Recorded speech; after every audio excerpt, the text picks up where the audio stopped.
Yogyakarta dengan masyarakatnya tidak pernah punya itikat untuk membangun anarki untuk aktivitas yang dilakukan oleh kelompok-kelompok masyarakat. Saya Mangkubuwono X menghimbau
Care Center di 1500-400 dan seluruh kantor BPJS Kesehatan terdekat. Mudah kan? Sehat itu berharga banget loh. Yuk, jaga kesehatan bersama BPJS Kesehatan.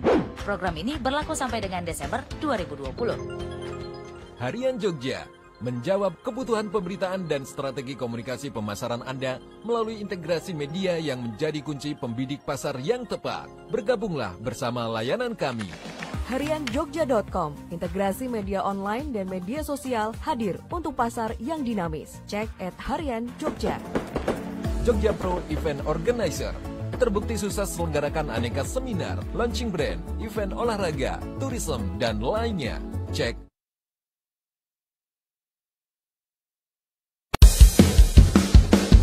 Ingat pesan ibu, pakai maskermu, cuci tangan pakai sabun, jangan sampai tertular. Ingat selalu pesan ibu, jaga jarakmu, hindari kerumunan, jaga keluargamu.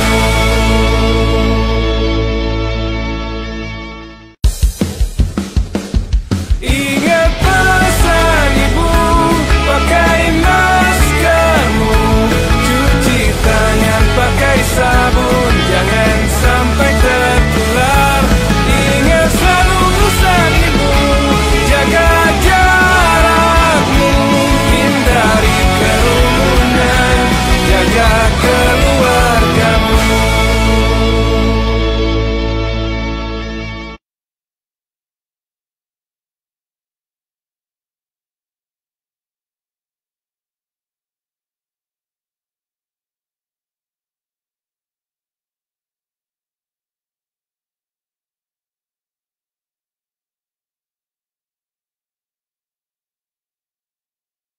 Dari AM Sangaji 41 Yogyakarta, 101,3 Star Jogja FM, Your Information Channel. Selamat siang Anda pendengar dan juga Anda yang menyaksikan siaran kami di live Instagram dan juga Facebook Harian Jogja. Apa kabar semuanya?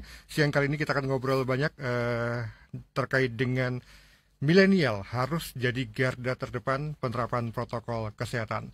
Program ini merupakan persembahan dari Satgas Penanganan COVID-19 dan Harian Jogja. Dan untuk Anda boleh gabung di 0818621013. Di siang kali ini saya punya dua orang tamu. Ada Pak Noviar, Kepala Satpol PP Daerah Istimewa Yogyakarta. Selamat siang Pak Noviar. Selamat siang Mas Denny, selamat siang seluruh pemirsa Star Jogja dimanapun berada. Iya, sehat Pak? Alhamdulillah sehat, Mas. Sepertinya terus sibuk ya untuk melakukan penegakan terkait dengan protokol kesehatan ya.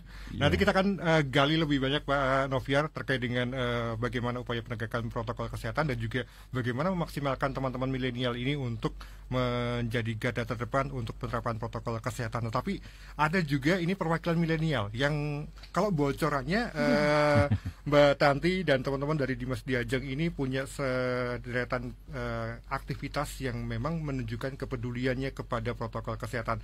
Mbak Tanti, selamat siang. Selamat siang, Mas. Kabar baik juga ya? Alhamdulillah, baik. Ini adalah Diajeng Bantul, betul ya? Ya. Oke, nanti saya akan tanya-tanya lebih banyak soal apa saja yang sudah dikerjakan dan bagaimana sih milenial itu bisa berperan aktif dalam penerapan protokol kesehatan.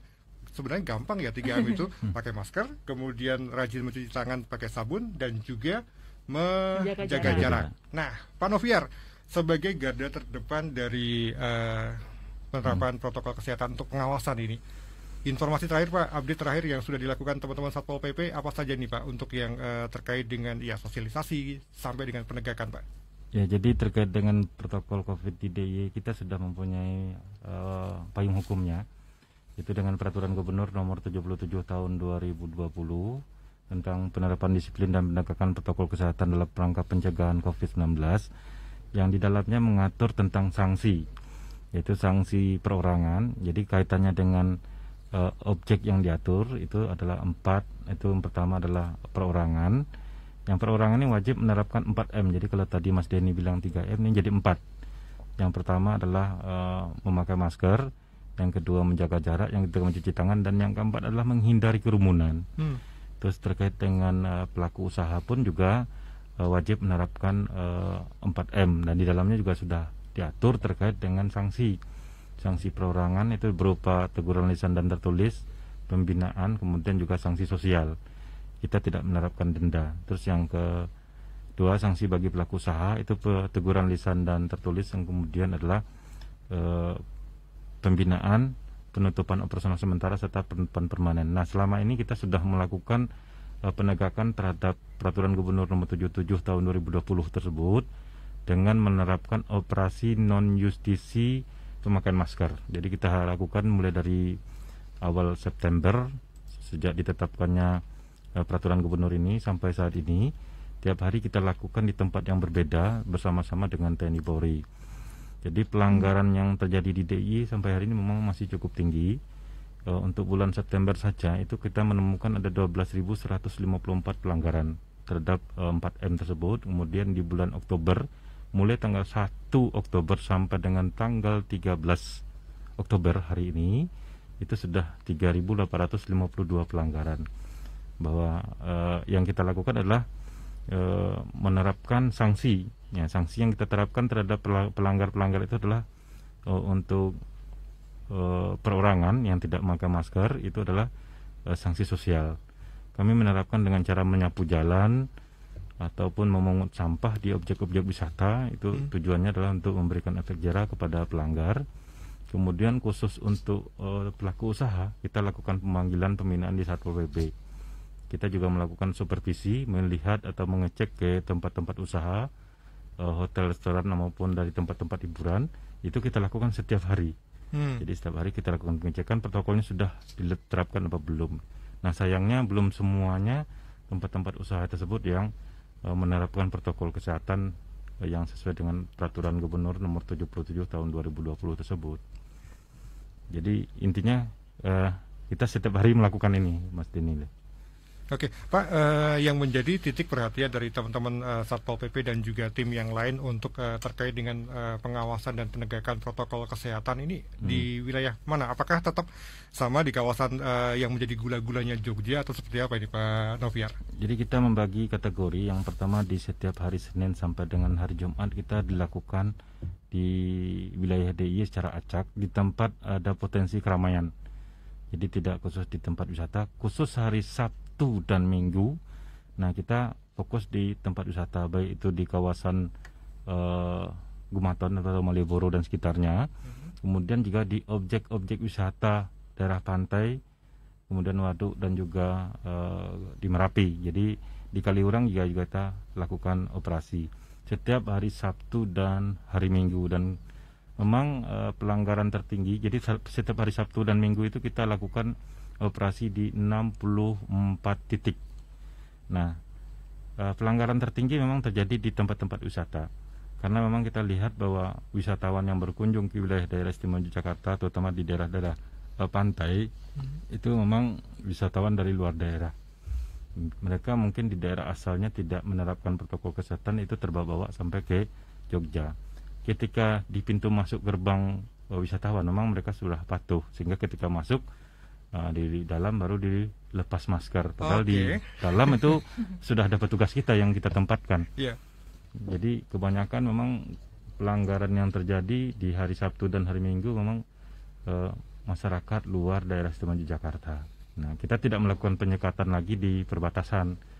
Berbeda pada awal-awal dulu, memang kita di setiap perbatasan, ada 3 perbatasan di Temon, kemudian Tempel dan Prambanan, kita lakukan penyekatan. Setiap yang masuk atau yang keluar kita periksa. Tapi sekarang sudah tidak ada lagi. Termasuk sekarang bis-bis wisatawan pun juga sudah mulai masuk ya? Masuk semua ke tempat-tempat wisata. Dan itu yang juga protokol kesehatannya kita cek. Di bis itu harusnya kan hanya boleh 70% penumpang dari kapasitas. Termasuk di dalamnya harus pakai masker. Nah, ini juga banyak sekali terjadi pelanggaran. Itu yang kita edukasi melalui Dinas Pariwisata. Kami mohon kepada pelaku-pelaku wisata itu juga harus menerapkan protokol kesehatan, diedukasi kepada mitra-mitranya itu. Jadi itu yang sudah kita lakukan selama ini, Mas Dini. Oke, kalau terkait dengan pelanggaran dari penerapan 3M tadi, Pak, di sisi masyarakat yang paling banyak ini apakah mereka yang tidak menggunakan masker atau memang sangat susah untuk menjaga jarak nih, Pak Noviar? Jadi khusus operasi non-justisi kita fokusnya adalah di tentang pemakaian masker. Jadi ada 3 kategori yang kita sasar. Yang pertama adalah masyarakat yang tidak pakai masker. Yang kedua masyarakat yang membawa masker cuma dikantongi atau dimasukkan dalam tas. Masih banyak ya, Pak? Banyak. Terus yang ketiga adalah masyarakat yang memakai masker tetapi di dagu atau tidak benar. Nah, atau tidak menutup hidung. Nah, ada 3 kategori ini yang selalu kita sasar. Kemudian untuk yang supervisi itu lebih banyak kepada masalah jaga jarak, cuci tangan. Nah, itu yang memang banyak di subjeknya adalah dari pelaku-pelaku usaha. Nah, terkait dengan pemakaian masker ini yang paling banyak ya memang membawa masker dikantongi. Nah, kedua baru yang memakai masker cuman di dagu, itu tidak benar pemakaiannya. Nah, ini yang selalu kita edukasi ke masyarakat supaya sesuai dengan ketentuan, karena kita tidak tahu COVID ini ada beredar atau nyebarnya di mana, terus kita tuh berhadapan dengan siapa, apakah dia OTG apa tidak, ini yang menjadi persoalan. Apalagi yang berkembang di masyarakat ini merasa bahwa dirinya sehat. Nah, itu yang sering menjadi kendala kita, bahwa mereka merasa sehat, tidak perlu pakai masker, tidak perlu takut dengan COVID. Nah, COVID itu bisa sembuhkan. Nah, itulah yang perlu diedukasi lagi ke masyarakat di daerah istimewa Yogyakarta, Mas. Ya, ada fakta menarik ketika terkait dengan pelanggaran protokol kesehatan ini ternyata cukup banyak didominasi oleh mereka yang usia-usia muda. Betul, Pak Noviar ya? Ya, kalau data yang ada sama saya, karena saya juga mempunyai aplikasi. Jadi ketika kita melakukan penertiban itu melalui aplikasi yang namanya adalah aplikasi Jogja Patuh. Nah, dari aplikasi tersebut saya sudah bisa melihat bahwa pelanggaran tertinggi dari penerapan protokol kesehatan, baik itu pemakaian masker ataupun dari segi jaga jarak, itu adalah yang berumur antara 20 sampai dengan 30 tahun. Ya, kemudian ini juga berbanding lurus dengan data yang dipunyai oleh Dinas Kesehatan terkait dengan data positif COVID di DIY, didominasi oleh umur 20 sampai dengan 40 tahun. Jadi bukan yang berumur 60 ke atas, tetapi malah umur yang masih muda. Kalau dilihat dari segi pekerjaan, yang paling tinggi memang pelanggaran ini didominasi oleh swasta, tapi ini jaraknya hanya sedikit dengan mahasiswa dan pelajar. Wah, ini menarik ya. Jadi, ternyata ya. Swasta memang di atas sedikitnya. Kalau data saya itu tidak lebih, perbedaannya 2% dengan yang mahasiswa dan pelajar. Jadi pelajar mahasiswa nomor 2, Kemudian nanti yang paling rendah ya memang pelanggaran didominasi oleh TNI Polri, memang sama PNS ini paling rendah pelanggarannya. Kalau temuan dari pelanggaran tadi yang didominasi oleh milenial ini kebanyakan ditemukan di tempat apa Pak? Tempat wisata, tempat nongkrong atau apa ini? Jadi pertama untuk yang kita temui di tempat-tempat yang kita lakukan operasi non-justisi itu di keramaian-keramaian. Jadi yang kita sasar tidak hanya yang sedang menongkrong tapi juga yang sedang berkendaraan, kemudian sedang berjalan kaki. Nah itu juga dominasinya adalah mahasiswa dan pelajar. Kemudian tempat nongkrong banyak sekali di kota Jogja ini yang sangat ramai pada malam hari, terutama pada malam minggu. Itu sulit sekali bagi mereka untuk menerapkan jaga jarak atau physical distancing. Ada 18 pengusaha salah satu minuman di kota Jogja. Kemarin kami panggil karena semuanya pengunjungnya adalah kaum milenial ini yang sangat sulit sekali untuk menerapkan physical distancing. Terutama dari pengusaha-pengusaha itu juga mengeluhkan ketika mereka menerapkan protokol ini malah tidak dihiraukan oleh para pengunjungnya. Ini yang kita kemarin juga menghimbau kepada para pengusaha itu agar tegas saja, karena daripada kita punya risiko, lebih baik kita tegas. Kalau misalnya mereka tidak mau menerapkan protokol kesehatan, ya sudah suruh pergi aja dari situ. Sampai segitunya Pak, ya harus dibikin seperti itu ya? Iya, saya juga menghimbau juga sama melalui media kemarin. Kalau tidak mau menerapkan protokol kesehatan, nggak usah datang ke Jogja. Oke. Pendengar dan juga Anda yang menyaksikan live kami di Instagram dan juga Facebook Harian Jogja, Anda masih di program Bincang Spesial. Program ini adalah persembahan dari Satgas Penanganan COVID-19 dan Harian Jogja, disiarkan langsung oleh Star Jogja dan juga IG dan Facebook Harian Jogja.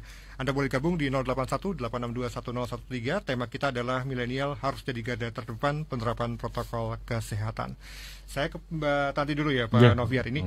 Mbak Tanti, sebagai sosok milenial, ini menarik loh, ternyata temuan dari teman-teman Satgas COVID-19 di DIY ini cukup banyak pelanggaran yang dilakukan oleh anak-anak milenial. Nah, ini sebenarnya apa sih Mbak? Kalau dari anak milenial, kenapa sih teman-teman saya ini kok seperti ini? Apa nih Mbak Tanti yang bisa disampaikan kepada pendengar kita dan juga yang sedang nonton live kita? Jadi gini Mas, kalau anak muda itu kan biasanya terbiasa dengan berkumpul gitu kan Mas. Berarti kan kita kalau kumpul kan nggak mungkin kita nggak ngobrol kayak gitu kan. Nah kalau sekarang kan ada 3M tadi, menjaga jarak, terus mencuci tangan, memakai masker, seperti itu kan. Nah kalau teman-teman itu yang dikeluhkan untuk kaum milenial ini adalah di pemakaian masker sebenarnya. Karena jujur, karena pertama pasti sesak nafas. Lalu kita untuk ruang lingkup kita untuk berbicara dengan teman-teman juga sedikit berkurang, seperti itu. Jadi sebenarnya kalau untuk mencuci tangan dan juga penerapan 3M itu sudah benar sama teman-teman. Memakai masker juga iya, akan tetapi di satu ketika teman-teman juga melepaskan masker itu tadi loh Pak, karena terdapat beberapa ketidaknyamanan seperti itu. Ya, saya tahu Mbak Tanti dan teman-teman dari Dimas Diajeng Bantul ini melakukan beberapa kegiatan yang menunjukkan kepedulian kepada penerapan protokol kesehatan. Mbak, cerita dong ke kita apa saja yang sudah dikerjakan. Dengar bagi-bagi masker juga ya? Iya, jadi waktu sebelum Lebaran, waktu itu kita ada namanya program itu IDWB Berbagi atau Ikatan Duta Wisata Bantul Berbagi. Jadi sebelum Lebaran, saya dan teman-teman Dimas Diajeng Bantul itu membagi-bagikan masker dan juga sembako yang kita dapat dari donasi juga dari masyarakat. Lalu kita bagi-bagikan itu pun kita juga tetap mematuhi protokol kesehatan, yaitu di setiap kecamatan yang kita bagi-bagikan sembako dan masker tadi, kita hanya memakai hanya 3 orang sampai 4 orang saja, tidak semuanya ikut ke per kecamatan. Jadi kita bagi, tidak terlalu berkerumun banyak orang seperti itu. Dan untuk memasuki rumah yang dituju yang akan dibagikan sembako dan masker tadi juga hanya 1-2 orang saja yang hanya menunggu di luar rumah seperti itu. Lalu setelah dari situ kita bersama dengan Dimas Diajeng se-Jogja, ada dari Sleman, Kulon Progo, Gunung Kidul, Bantul dan juga kota Yogyakarta melakukan penggalangan dana juga yang kita berikan kepada rumah sakit untuk penanganan Satgas Covid ini. Kalau di Bantul sendiri kan ada Puskesmas Bambang Lipuro yang kebetulan untuk jadi rumah sakit Covid seperti itu, yaitu kita belikan seperti APD, masker, face shield, hand sanitizer dan lain. Dan kita membagi-bagikan itu juga tidak dengan personil yang banyak seperti itu, Pak. Oke, terkait dengan penerapan 3M tadi, pakai masker, kemudian mencuci tangan, kemudian menjaga jarak. Tadi disampaikan yang paling susah adalah memakai masker ya. Iya. Selain masalah ribet, apalagi yang kemudian bikin teman-teman milenial ini, aduh, kok kayaknya nggak nyaman ya pakai masker itu. Mungkin kalau untuk selama pemakaian masker itu tuh kalau kita milenial ini malah kalau saya mendengar dari teman-teman saya gitu ya, membuat pertama tidak nyaman saat berbicara dan lain saat sesak nafas juga, itu membuat efek di wajah juga seperti itu. Jadi mungkin teman-teman ada yang mengalami iritasi atau apa seperti itu, Pak, karena kita tidak terbiasa memakai masker terlalu lama seperti itu. Pernah nggak menegur teman-teman yang tidak menggunakan masker ketika berkumpul gitu? Sudah pasti itu kewajiban kita seperti itu. Misalnya kita tidak ada teman kita yang tidak memakai masker, ya kalau kita sedang kumpul ya dia harus pakai masker seperti itu. Karena kalau teman-teman saya sih kebetulan alhamdulillah pada sadar kayak gitu. Tapi kalau tidak ada ya kita tegur. Kalau misalnya tidak memakai masker ya suruh beli dulu kayak gitu. Kalau saya sendiri kayak gitu. Oke. Pendengar dan juga Anda yang menyaksikan perbincangan kami di siang kali ini di live IG dan Facebooknya Harian Jogja, Anda boleh dong gabung di 081-861-1013. Dan untuk Anda yang bergabung silakan di nomor tadi 081-862-1013. Pak Noviar, ada pertanyaan juga dari pendengar kita terkait dengan pemberian sanksi sosial. Kenapa tidak kemudian ditegaskan dengan sanksi denda ataupun sejenisnya nih, Pak? Ya, jadi terkait dengan sanksi, jadi Pergub 77 2020 ini memang adalah amanat dari Impres nomor 6 tahun 2020, yang di dalam Impres itu juga membolehkan berbagai macam sanksi, termasuk adalah sanksi denda.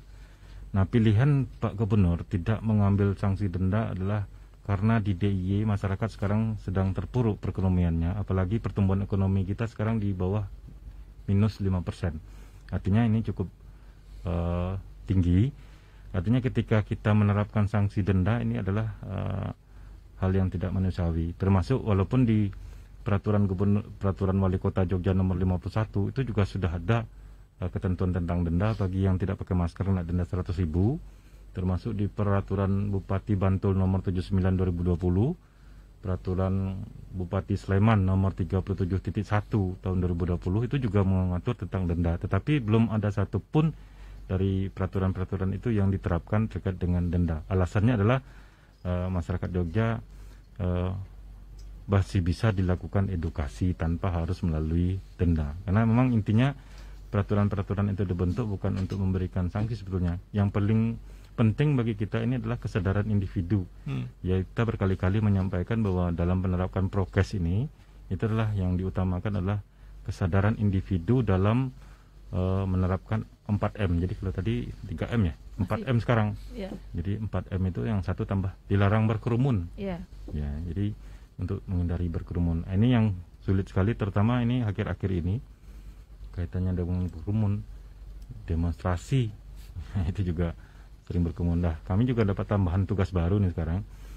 Apabila jadi karena kegiatan perekonomian kan sekarang diminta untuk dilakukan, artinya tidak ada lagi masyarakat yang tidak bekerja, didorong untuk perekonomian tumbuh, didorong untuk pariwisata tumbuh, sehingga sering terjadi pertemuan-pertemuan yang jumlahnya melebihi kapasitas. Nah, ini yang perlu juga saya sosialisasikan kepada masyarakat sebelum melakukan kegiatan-kegiatan yang mengumpulkan orang banyak, terlebih dahulu dimintakan rekomendasi dari gugus tugas. Nah, ini jarang sekali yang meminta rekomendasi ini. Tujuannya adalah untuk memastikan bahwa pada saat pertemuan atau pada saat melakukan kegiatan itu prokesnya sudah ditetapkan. Nah, kami nanti akan mengecek.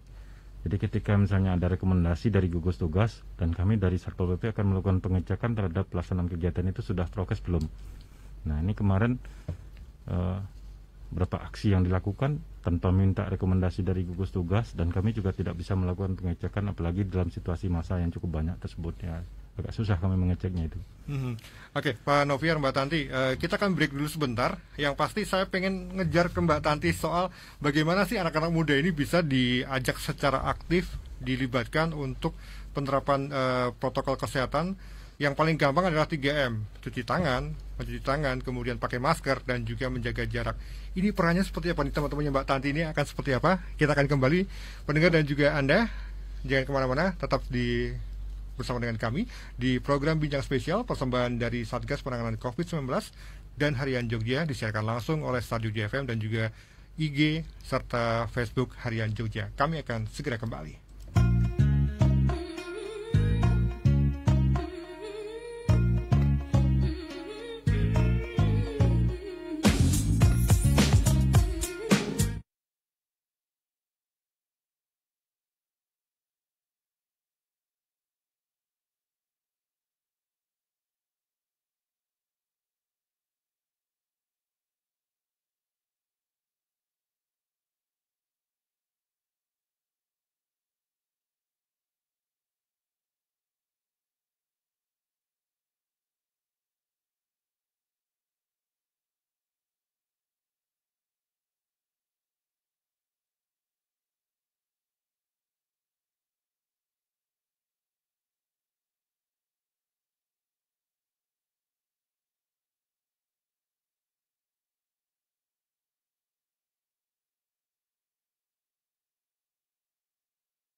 Bincang Spesial, persembahan dari Satgas Penanganan COVID-19 dan juga Harian Jogja. Dan tema kita di siang kali ini adalah milenial harus jadi garda depan penerapan protokol kesehatan. Program ini disiarkan langsung oleh Star Jogja dan juga Anda yang menyaksikan kami di live IG serta Facebook Harian Jogja. Terima kasih. Kita masih hadirkan Pak Noviar, Kepala Satpol PP Daerah Istimewa Yogyakarta, dan juga Mbak Tanti. Ini adalah Diajeng Bantul, mewakili teman-teman milenial yang memang harus menjadi motor untuk penerapan protokol kesehatan di wilayahnya. Tadi Mbak Tanti sudah cerita sedikit soal apa saja yang sudah dikerjakan oleh teman-teman paguyuban tadi. Nah, dalam waktu dekat apakah ada lagi nih langkah real untuk mengkampanyekan, ayo dong terapkan 3M tadi di lingkungan kita, utamanya untuk lingkungannya Mbak Tanti dan teman-teman yang masih muda ini? Nah, jadi saya mulai semua itu kampanye itu harus dari diri sendiri dulu, seperti itu kan Mas ya. Jadi kalau saya dan teman-teman sekitar rumah saya dulu, itu di saat pandemi saat ini sudah melakukan beberapa hal, yaitu kita mulai membuatkan masker, itu tuh untuk seluruh warga desa. Terus lalu kita menjahit sendiri Mas, itu maskernya, dan kita bagikan secara gratis untuk warga desa. Dan juga membagi-bagikan hand sanitizer dari bantuan pemerintah, seperti itu. Itu hal yang paling awal kita lakukan, dan itu saya mulai dari diri saya sendiri, seperti itu. Lalu untuk teman-teman milenial yang di paguyuban itu sudah melakukan beberapa tag video, karena kita duta wisata ya Mas ya. Jadi kita mengkampanyekan untuk misalnya berwisata secara aman itu seperti apa, harus mematuhi protokol kesehatan itu seperti apa, yaitu kita membuatkan video langkah-langkah, misalnya kita mau ke tempat wisata X seperti itu, kita harus mematuhi protokol kesehatan, lalu kita memakai masker, kita harus mencuci tangan, menjaga jarak, dan tidak berkerumun, seperti itu. Nah, karena kita duta wisata tadi, kita, apalagi anak milenial seperti ini Pak, yang kita perlukan mengkampanyekan adalah lewat media sosial. Tentu saja itu. Apalagi sekarang yang baru viral kan juga TikTok, seperti itu kan.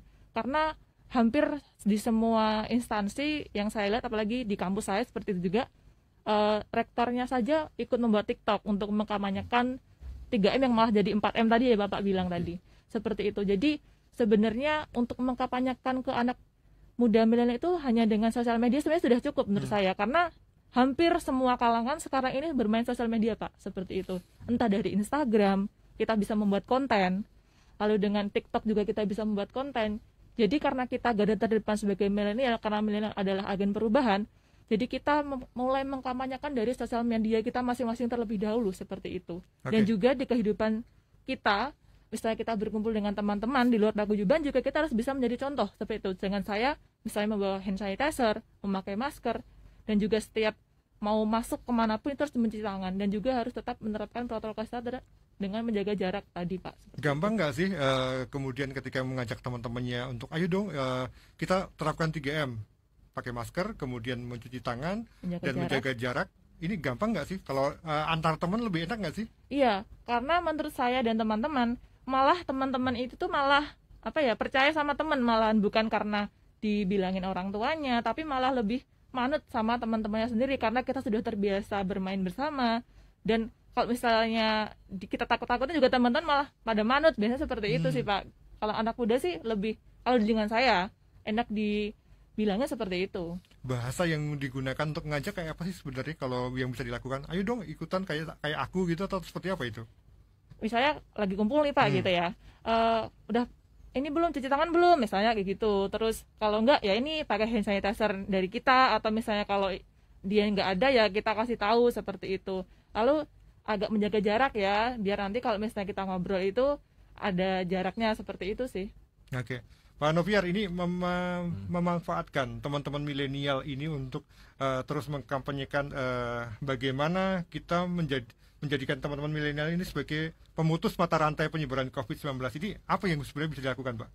Jadi gini, Yogyakarta itu kan masyarakatnya yang cukup heterogen. Jadi seluruh warga negara Indonesia semuanya ada di Jogja. Sehingga karakternya mungkin berbeda-beda, budaya yang dibawa juga beda-beda. Bagi masyarakat yang berasal dari Yogyakarta, mungkin cara-cara dengan berbicara itu mungkin bisa dilakukan. Tetapi ada masyarakat yang dari luar yang harus dipentungi dulu baru mau mengerti gitu. Saya bisa membuktikan ada yang dari pentungi juga belum mau ngerti. Nah ini saya berharap juga sebetulnya kolaborasi ini yang penting sekali. Artinya ketika misalnya ada pola-pola yang dengan cara media sosial itu sudah bisa dimengerti, ada juga yang dengan cara-cara yang juga harus dengan cara adat istiadat yang dibawa mereka itu biarin dimengerti. Nah, ini kolaborasi ini yang kita perlukan supaya jangan mematuhi protokol kesehatan itu bukan karena ada cegatan oleh Satpol PP dan Polri atau karena ada sanksi-sanksi yang akan dilakukan, tetapi memang karena kebutuhan. Nah, menanamkan itu kan berbagai macam pola. Nah, kemarin memang kami menemukan di umur milenial ini memang cukup tinggi. Nah, ini yang kemarin kami juga menyikapi dengan cara memberikan himbauan kepada, kebetulan ada bidang pendidikan. Nah, bidang pendidikan itu kepala dinas pendidikan, kita minta tolong diedukasi atau minta kepada Dikti supaya menyurati masing-masing perguruan tinggi agar membentuk gugus tugas tersendiri di masing-masing perguruan tinggi. Nah, mereka juga nanti membentuk pola-pola apa nanti yang akan dilakukan di masing-masing perguruan tinggi agar mahasiswanya juga mentaati protokol kesehatan itu. Ya, kita berharap tidak karena ada sanksi ya, bukan karena ada cegatan-cegatan yang kita lakukan, tapi ya memang karena setiap keluar rumah harus pakai masker ya diterapkan. Nah, saya juga mendukung Mbak Tanti nanti kalau misalnya itu pola-pola itu bisa dilakukan, ya itu sangat bermanfaat sekali. Apalagi yang paling banyak kami temukan di kumpul-kumpul itu di kafe, rumah makan ataupun di tempat-tempat minuman itu juga rata-rata ya kalau milenial ya betul seperti Mbak Tanti tadi, saling mengobrol. Nah, pada saat itu tidak ada pakai masker. Nah, bagaimana itu cara memasukinya itu? Kalau kami dengan pendekatan hukum pasti tak akan mungkin, karena itu yang terjadi adalah kontraproduktif, dikontra kepada kita, yaitu kerjasama. Kalau bisa ya kaum milenial ini bisa bagaimana menggerakkan hati mereka sehingga kalau bisa bulan depan saya operasi itu angkanya berubah. Menurun ya Pak ya. Menurun sih. Ini ada harapannya dari Pak Noviat dan teman-teman di Satgas COVID-19 DIY, Mbak Tanti. Mbak Tanti, sebenarnya kalau misalnya ada di suatu tempat-tempat nongkrong ini, sebenarnya peran yang bisa dimainkan oleh teman-teman milenial ini untuk turut mengkampanyekan 3M seperti apa sih yang bisa dilakukan? Jadi misalnya kan sekarang milenial tetap berkumpul gitu ya. Dan ya itu tadi tetap mematuhi peraturan yang ada di kafe seperti itu. Misalnya yang hanya untuk satu orang ya ditaati satu orang saja. Sudah dikasih tanda X tapi kok tetap didudukin, ya paling tidak kita harus bisa berani menegur seperti itu. Entah misalnya dari pihak pemilik kafenya tidak menegur, tapi setidaknya kita yang berada di lingkungan itu juga harus berani menegur satu sama lain, karena itu untuk mencegah juga kan seperti itu. Oke, kalau Mbak Tanti melihat penerapan protokol kesehatan di tempat-tempat yang kayak tadi tempat-tempat nongkrong, kemudian wisata, apakah sudah lumayan lah, sudah lumayan bagus lah, ini sudah tersedia tempat cuci tangan, kemudian ada tanda-tanda khusus untuk jaga jarak, seperti apa ini Mbak Tanti melihatnya? Kalau untuk yang selama ini saya juga mengunjungi beberapa tempat, tapi tidak terlalu sering ya Pak ya. Sudah memenuhi sih, jadi ada hand sanitizer di dekat kasirnya mungkin kayak gitu. Lalu sebelum masuk juga disediakan untuk mencuci tangan. Lalu juga untuk masuknya juga dicek suhu tubuhnya juga seperti itu. Ya alhamdulillah kayaknya saya lihat sudah mumpuni sih, karena makin kesini setiap kafe yang ingin membuka usahanya pasti sudah mematuhi protokol tersebut seperti itu. Oke, nah ini terkait dengan pengawasan di tempat-tempat yang seperti tadi Pak Noviar, kembali ke soal pengawasan. Sebenarnya seberapa besar sih Pak dan seberapa patuh sih sebenarnya teman-teman pengusaha ataupun teman-teman yang menyediakan tempat-tempat wisata ini Pak? Jadi bulan Juli kami memasuki seluruh tempat-tempat usaha, baik itu kafe, restoran, hotel, dan tempat hiburan. Ada 9.500 yang kita masuki untuk melakukan pengecekan protokol kesehatan yang disiapkan. Jadi kami berikan malah pada waktu itu adalah penilaian, karena kita punya skor dan ada indikator-indikator yang kita pakai, ya tetap terkait dengan 3M tersebut kita pakai indikator. Nah, ketersediaan sarpras misalnya, ketersediaan cuci tangan, kemudian memasang tanda-tanda, itu sebagian besar sudah dilakukan. Tetapi makin hari makin ke belakang, yang memastikan bahwa itu diterapkan itu yang tidak ada. Sebagai contoh misalnya, kalau tadi saya kan enak masuk ke sini, Pak tolong nanti cuci tangan dulu. Nah itu ada yang mengingatkan. Tapi kalau di tempat-tempat umum seperti itu, tidak ada satupun petugas yang ditempatkan untuk mau cuci tangan. Sebagai contoh misalnya kita ke swalayan misalnya, kalau swalayan besar oke lah, itu sudah ada ya. Tetapi yang toko berjejaring misalnya itu, kita masuk ya masuk aja Pak, di depannya ada memang cuci tangan ada. Kemudian suhu juga belum ada di situ. Belum ada satupun petugas yang memastikan bahwa setiap yang akan masuk itu harus cuci tangan. Itu banyak sekali yang kami temukan. Kemudian tidak ada satupun petugas yang ada di dalam tempat-tempat usaha tersebut yang memastikan bahwa tanda-tanda yang disilang itu tidak boleh diduduki. Nah, semuanya kalau misalnya diduduki kadang-kadang dibiarkan. Ada yang juga mencoba menegur. Nah, itu yang kadang-kadang mereka juga sudah sering juga kita panggil, ini kenapa kok tidak ditegur? Nah, alasannya sudah kami beri jarak-jarak, Pak. Terus tapi yang kursinya ditarik lagi, Pak. Ditarik lagi kursinya supaya mendekat. Ada juga ya seperti itu, Pak ya? Ya itu yang kesulitan kalau misalnya menegakkan hanya karena ditegur ya. Kami terus terang di DIY ini kan waktunya itu 1x24 jam ngawasi orang dari tidur kemudian tidur lagi. Kemudian dari seluruh wilayah ya terus terang ya kita tidak cukup orang dan tidak cukup waktu. Nah ini yang kita berharap ya sebetulnya teman-teman seperti Mbak Tanti ini yang punya tugas juga ya Pak ya. Ya kan terkait dengan prokes ini jangan hanya diserahkan kepada aparat. Ini menjadi tanggung jawab kita semua. Misalnya semua orang bisa mengambil peran. Makanya Pak Gubernur berulang-ulang mengatakan bahwa penanganan COVID ini masyarakat tidak menjadi objek, tetapi adalah menjadi subjek. Artinya bahwa semua orang bisa berperan dalam menegakkan prokes ini dimanapun dia berada, di lingkungan kecil atau di lingkungan manapun dia berusaha untuk bagaimana prokes ini selalu ditegakkan sehingga orang merasa bahwa ini Jogja ini milik kita. Nah itu dia. Mbak Tanti, ada titipan pesan dari Pak Noviar tadi bagaimana teman-teman milenial ini bisa terlibat aktif. Ayo dong Mbak, apa yang bisa disampaikan kepada pendengar kita dan juga yang sedang menyaksikan live IG dan Facebook kami ini terkait anak muda itu harusnya seperti ini loh untuk menerapkan protokol kesehatan 3M tadi. Nah mungkin untuk teman-teman milenial yang sekarang menyaksikan atau mendengarkan, saya juga ingin mengkampanyekan juga ya mungkin ya bahwa kita harus menerapkan 4M malah sekarang ya Bapak ya. Yaitu dengan menjaga jarak, menghindari kerumunan, memakai masker dan juga mencuci tangan. Paling tidak ini untuk memutus rantai COVID harus dimulai dari diri kita sendiri ya teman-teman ya.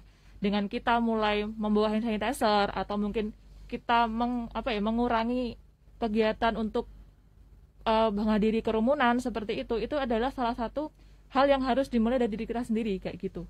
Lalu untuk memakai masker itu harusnya sudah tertanam ya dari diri kita sendiri untuk kita kemanapun kita pergi memakai masker karena selain untuk kesehatan juga dan juga sekarang lagi pandemi seperti itu. Untuk mencuci tangan itu harusnya juga teman-teman ayo dong sadar kayak gitu karena kita juga tidak tahu tadi di jalan kita menyentuh apa atau terkena apa. Jadi sebelum kita kemanapun atau kita akan masuk kemanapun sebaiknya kita mencuci tangan dulu. Lalu setelah mencuci tangan mungkin kalau misalnya dirasa kurang bersih bisa memakai sanitizer. Lalu di tempat manapun juga tetap memakai masker walaupun kita dalam keadaan ingin berbicara seperti itu. Lalu juga menjaga jarak ini yang paling harus kita utamakan karena teman-teman biasanya kalau kita nggak berdekatan kita dikira kita musuhan ya kan kayak gitu kan Pak. Nah kalau untuk di kondisi seperti ini harusnya kita sadari ya teman-teman ya kalau menjaga jarak adalah memang hal yang penting misalnya 1 meter ya tidak apa-apa karena memang sedang seperti ini keadaannya. Jadi siapa tahu nanti kedepannya malah suatu jadi kebiasaan yang baru, jadi kebiasaan hidup yang sehat bagi teman-teman muda sekalian. Jadi ayo jangan lupa menerapkan 4M di kehidupan kita karena ini juga kita sebagai agen perubahan kita harus mendukung karena sekarang kita lagi COVID seperti ini, kalau bukan kita siapa lagi seperti itu. Oke, terkait dengan kampanye tadi di media sosial ataupun juga di lewat video-video pendek tadi, ini nanti konkretnya akan seperti apa nih Mbak Tanti? Jadi kalau konkretnya dari Dimas Diajeng sendiri, mungkin ya kita baru sebatas memberikan edukasi lewat sosial media karena menurut kita adalah kampanye sosial media adalah kampanye yang paling mujarab seperti itu Pak. Nah mungkin untuk kedepannya mungkin Bapak dari pihak Satpol PP DIY ingin mengkolaborasikan dengan kami juga insya Allah kami siap menerima Pak karena kami juga menerima ajakan dari pihak manapun untuk mengkampanyekan 4M tadi ataupun untuk memutus rantai COVID seperti itu Pak. Iya Pak Noviar, tantangan untuk memutus mata rantai penyebaran virus corona atau COVID-19 di ini adalah bagaimana melibatkan semua unsur masyarakat Pak. Ya, pemerintah sudah berjalan, teman-teman milenial juga harus digandeng. Tapi masih juga cukup banyak masyarakat yang harus lebih didorong. Ini apa Pak yang harus dimaksimalkan dari hal ini Pak? Jadi memang kita sangat mengharapkan ya, tadi kalau tawaran dari Mbak Tati tadi bahwa kita berkolaborasi, saya sangat menyambut baik nih Mbak. Karena pertama saya yakin juga masyarakat semuanya sudah pada tahu sebetulnya bahwa mengenai protokol kesehatan itu jarang yang tidak tahu, kecuali mereka yang tinggal di gunung yang tidak pernah tidak baca medsos atau tidak pernah membaca koran atau televisi juga tidak ada, yang mereka sudah pada tahu. Tetapi dalam melakukan penerapan ini yang kadang-kadang tidak bisa seolah-olah kita membalikkan telapak tangan. Jadi ketika kita misalnya terbiasa tidak pakai masker, kemudian pakai masker, sama waktu kita dulu naik motor tidak pernah pakai helm, kemudian diwajibkan pakai helm, itu kan tidak bisa dalam waktu 1 hari 2 hari. Itu memakan waktu bertahun-tahun baru mereka bisa sampai sekarang. Kalau kita tidak pakai masker naik motor itu sepertinya ada yang janggal. Nah, sama halnya dengan kita minta pakai masker itu kan baru diberlakukan semenjak bulan April, semenjak pandemi itu ada. Kemudian ini baru 6 bulan. Nah, untuk melakukan itu kan juga butuh waktu, butuh ada proses. Nah, prosesnya juga perlu ada kerjasama seluruh pihak untuk menerapkan ini. Kesadaran masyarakat itu tidak bisa tumbuh hanya dalam waktu sekejap. Perlu ada kesiapan semua pihak. Seperti tadi disampaikan bahwa saya juga sering menemukan di jalan ketika misalnya melakukan operasi, kenapa tidak pakai masker? Jawabannya ngap. Nah itu semua orang pasti akan merasakan itu. Tetapi kan ketika ini sudah menjadi kewajiban kita semua, adaptasi kebiasaan baru, wajib pakai masker, kemana mau bawa hand sanitizer, itu suatu hal yang memang perlu dibiasakan. Artinya selama ini memang berat. Dulu juga waktu kita awal-awal pakai helm kan jawabannya, kenapa tidak pakai helm? Jawabannya ini kepala berat. Nah, tapi sekarang kalau pakai helm kan nggak pakai helm malah ada yang janggal rasanya. Nah, kebiasaan-kebiasaan ini yang perlu kita tumbuhkan kepada seluruh warga masyarakat di DIY sampai paling tidak COVID ini vaksinnya ditemukan atau vaksinnya nanti dibagikan kepada kita dan kita ketika kira-kira tidak akan terkena virus lagi. Iya, masyarakat ini kan harus didorong juga untuk memiliki perilaku baru tadi Pak Noviar ya. Nah, kalau Pak Noviar dan juga teman-teman di Satgas COVID DIY, apa yang kemudian Bapak bisa pesankan kepada masyarakat terkait dengan kita itu harus mengubah perilaku? Ya. Dengan disiplin menerapkan 3M ini Pak. Jadi memang pertama pengorganisasian dulu. Jadi memang sudah ada edaran dari Kementerian Dalam Negeri agar dibentuk Satgas sampai ke tingkat RT. Tapi kan belum sampai saat ini belum semua nih Pak. Belum ada Satgas yang dibentuk sampai ke tingkat RT. Jadi ada Satgas di tingkat RT, di tingkat RW, pedukuhan, kemudian kelurahan desa, kabupaten, kecamatan juga. Nah itu harus dibentuk supaya apa? Semuanya terorganisasi sehingga ketika misalnya di lingkungan masyarakat terkecil pun mereka juga sudah ikut melakukan pengawasan. Paling tidak bukan hanya memberikan sanksi ya, tetapi adalah melakukan edukasi yang langsung kepada masyarakat door to door.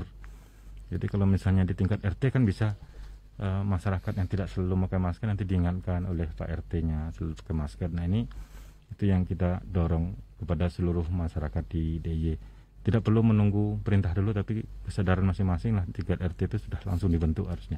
Ini penting juga Mbak Tanti dan juga teman-teman milenial terkait dengan perubahan perilaku. Ini kan butuh terus didorong juga teman-teman masyarakat dan juga milenial harus memiliki perilaku baru untuk mengubah perilaku dengan disiplin menerapkan 3M. Ya. Apa nih Mbak Tanti yang bisa sampaikan terkait dengan mengubah perilaku, disiplin menerapkan 3M? Pakai masker, kemudian mencuci tangan, dan juga menjaga jarak. Ya tadi seperti yang saya bilang, untuk milenial tuh sebenarnya mereka sudah paham Pak, bener banget, sudah paham. Cuman suatu saat tuh pasti ada tahap ngayalnya seperti itu. Kalau anak juga anak muda ya gitu kan Pak, karena mereka kebanyakan merasa sehat seperti itu. Tapi ya itu tadi untuk milenial itu sebenarnya bisa dilakukan adalah semua dimulai dari diri kita sendiri. Kalau diri kita bisa jadi contoh bagi teman-teman kita, insya Allah teman-teman kita juga pasti akan mengikuti pola hidup kita seperti itu juga. Terus kita saling mengingatkan satu sama lain.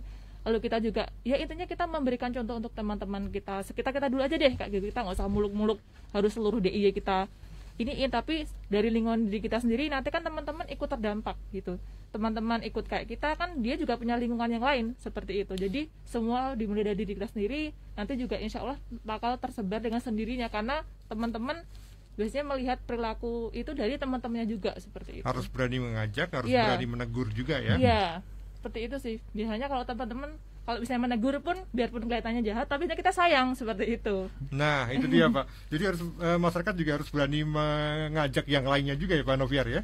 Jadi kalau saya bisa menyarankan kepada yang milenial ini, yang ditumbuhkan karena kan polanya adalah pola pergaulan kalau di milenial ini, sehingga yang ditumbuhkan adalah komunitas-komunitas taat protokol kesehatan. Jadi misalnya ada komunitas ini, dia berusaha di komunitas ini untuk menaati protokol kesehatan, termasuk mengkampanyekan. Nanti ada komunitas lain itu juga. Nanti yang muncul adalah persaingan bagaimana menegakkan protokol kesehatan sesama komunitas.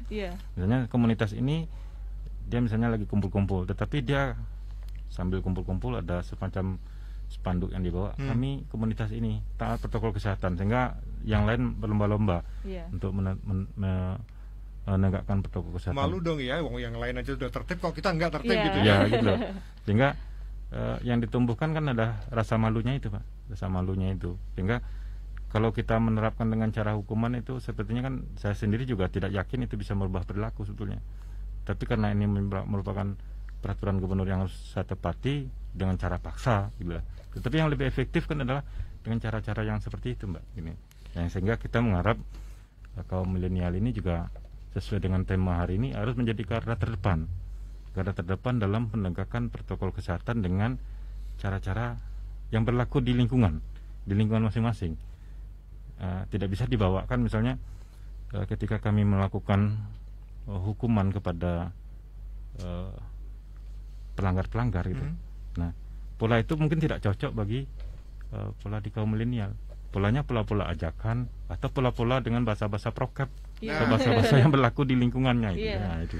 Iya, Mbak Tanti, menutup perbincangan kita di kesempatan siang kali ini, ajak dong teman-temannya, kenapa sih milenial itu harus menerapkan protokol kesehatan 3M tadi? Silakan menghadap kameranya biar bisa langsung enak untuk mengajak teman-temannya. Ya, halo untuk seluruh kaum muda milenial yang berada dimanapun Anda berada, khususnya di daerah istimewa Yogyakarta. Ayo kita menerapkan 4M, yaitu mencuci tangan, menjaga jarak, menghindari kerumunan, dan juga memakai masker. Karena apa? Karena kaum muda milenial adalah agen perubahan, karena kita adalah agen perubahan untuk Indonesia lebih baik. Jadi, ayo sehat dengan 4M. Iya. Ini dia ajakan sudah disampaikan oleh teman-teman milenial Pak Noviar. Kita berharap kolaborasi semuanya sadar dengan kolaborasi dengan kita bareng-bareng. Bukan tanggung jawabnya pemerintah, bukan tanggung jawabnya satu pihak atau dua pihak, tetapi semuanya harus bergandengan tangan ya Pak untuk memutus mata rantai penyebaran COVID-19 di DIY Pak. Jadi kami berharap kepada seluruh warga masyarakat daerah istimewa Yogyakarta bahwa terkait dengan kebutuhan protokol kesehatan adalah kebutuhan kita masing-masing, kebutuhan individu. Kemudian semua pihak ikut berperan dalam melakukan penegakan protokol kesehatan, termasuk kaum milenial yang tadi juga Mbak Tanti sudah menyampaikan bahwa ajakan-ajakan itu mudah-mudahan ini ada perubahan perilaku. Kalau selama ini, kalau data yang ada sama kami bahwa kaum milenial itu adalah sebagai pelanggar, nah besok saya berharap kaum milenial ini adalah sebagai agen perubahan yang ikut menegakkan protokol kesehatan, yang mengajak komunitas-komunitas dan lingkungannya bahwa dia adalah pelopor terdepan untuk penegakan prokes. Mudah-mudahan nanti bulan depan pelanggaran di tempat saya juga sudah semakin berkurang itu Pak. Amin. Yang pasti ingat 3M ya, ingat pesan Ibu 3M, memakai masker, kemudian mencuci tangan dengan sabun, kemudian yang jangan lupa juga adalah selalu menjaga jarak. Selalu menjaga jarak. Wah, ini sudah hafal ya anak muda ini ya. Tambah 4 Pak, menghindari kerumunan. Nah, itu dia. Kerumunan. Baik, Pak Noviar, terima kasih. Mbak Tati juga terima kasih untuk Anda juga yang sudah menyaksikan kami live IG dan juga Facebook di Harian Jogja. Terima kasih semuanya yang juga mendengarkan kami lewat 101,3 Stadion FM. Terima kasih. Kita sudah ngobrol bersama dengan dua orang tamu kita di program Bincang Spesial yang dipersembahkan oleh Satgas Penanganan COVID-19 dan Harian Jogja. Terima kasih untuk kebersamaan Anda, Denny Atwambitan. Terima kasih dan selamat siang.